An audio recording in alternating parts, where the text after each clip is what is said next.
14k damage like that. Yeah, another 16k damage to finish the fight with the Golden Hippo. Here is the Messmer phase 2.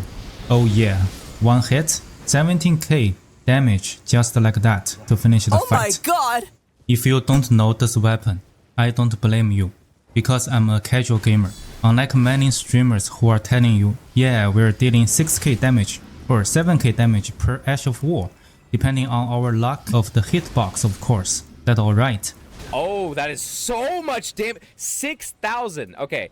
What I'm going to tell you is that with this weapon, yup, the pizza cutter, we only do 10k plus damage per charged attack with just normal buffs.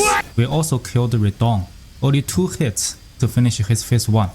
And we defeated him without any issue. I will show the fight only at the very end of the video. We got this weapon in volcano manner in the base game by killing an invader called Inquisitor Ghiza.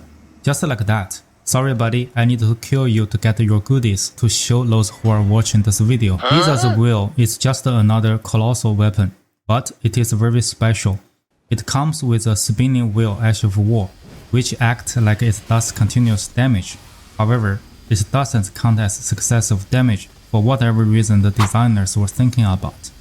It won't be buffed by Wind of Sword Insignia, Rotten Wind Sword Insignia, Sony Character, and blah blah blah blah.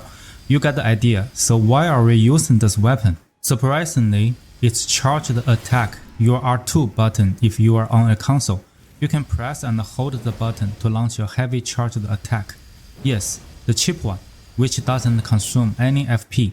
When this charged attack hits the enemy and lands on the ground, it is still spinning, and that spin will continue to damage the enemy. This damage is somehow counted as successive damage. So what? This attack is a charged attack, and its damage also counted as successive damage. These are the best choices of talismans and tiers. As it is charged attack, we use X talisman and spiked character tier. We can use the new blood-sucking character tier to get 20% damage buff with draining 1% of our HP per second, and it does successive damage. We use Rotten Wind Sword Insignia, Medicines Processes, and Sony character tier. This is not over yet. This weapon comes with 70 native blood loss build up. The weapon's damage doesn't scale with Arcane, it scales with both strength and dexterity at C. But it triggers blood loss very often because of the successive damage. For other gears, we use a cane sword with Sabuku on it to inflict self-bleed and get the buff before the fight. Any skill with or without leveling works for this build. We also hold a jellyfish shield in our offhand to use this Ash of War, Contagious Fury, to buff our damage by 12.5% for 30 seconds. We use Wet Mask to get 10% damage increase when bleed happens. We wear an armor piece as heavy as we can as long as we can medium roll. The rest of the armor pieces are from the Rakshasa set to give us 2% damage increase per piece.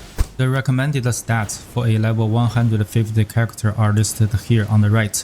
I intend to use the Godrick's Great Rune, so the final stats will be +5 on each of them. Notice that I have 28 faith with Godrick's Great Rune. It will be 33 to allow us to cast the whole of Chivalry, which buffs our damage and also triggers Madness to further buff our damage with Aged One's Talisman, Mad in Hand, and Black Dumpling. If you do that, this build will absolutely be a monster. If you have more points, add to Strength and Dexterity to further increase the weapon damage. More points into Endurance is also good. We can sometimes use our shield to block, and wear heavier armor for more defense. We drink our physic and cast the Blessing Spoon to give us some HP regen. We cast the Golden Vow, Flame grant me strength, use Sabuku to inflict the self-bleed, drink HP and FP, and use Contagious Fury on the shield to buff our damage. And we are ready for the fight. We have Godrick's Great Rune to increase every stat by 5 points. Let's do an older way of damage checking to see if we can finish Godrick before the phase transition. Heavy charged attack. Almost 5k. Another heavy charged attack. Okay, and another one. Nice. And yes, of course, we killed him before the phase 1 to phase 2 transition. This is the Messmer fight. Let's go in.